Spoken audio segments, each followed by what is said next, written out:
يا أيها المزمل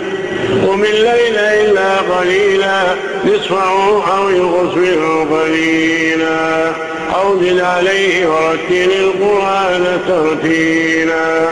إنا سنلقي عليك قولا ثقيلا إن ناشئة الليل هي أشد وطئا وأقوم قيلا إن لك بالنهار سبحا طويلا إن لك بالنهار سبحا طويلا واذكر اسم ربك وتبتل إليه تبتيلا رب المشرق والمغرب لا إله إلا هو فاتخذه وكيلا واصبر على ما يقولون واهجرهم هجرا جميلا وذرني والمكذبين أولي النعمة ومهلهم قليلا إن لدينا أنكالا وجحيما وطعاما ذا غصة وعذابا أليما يوم ترجف الأرض والجبال وكانت الجبال كثيبا مهيلا إنا أرسلنا إليكم رسولا شاهدا عليكم كما أرسلنا إلى فرعون رسولا فعصى فرعون الرسول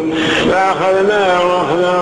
وبيلا فكيف تتقون إن كفرتم يوما يجعل الولدان في بني السماء منفطر به كان وعده مفعولا إن هذه تذكرة فمن شاء اتخذ إلى ربه سبيلا إن ربك يعلم أنك تقوم أدنى من ثلثي الليل ونصفه وثلثه وطائفة من الليل معك والله يقدر الليل والنهار علم أن لن تحصوا فتاب عليكم فاقرؤوا ما تيسر من القرآن علم أن سيكون منكم مرضى وآخرون يضربون في الأرض يبتغون من فضل الله وآخرون يقاتلون في سبيل الله فاقرؤوا ما تيسر منه وأقيموا الصلاة وآتوا الزكاة وأقرضوا الله قرضا حسنا وما تقدموا لأنفسكم من خير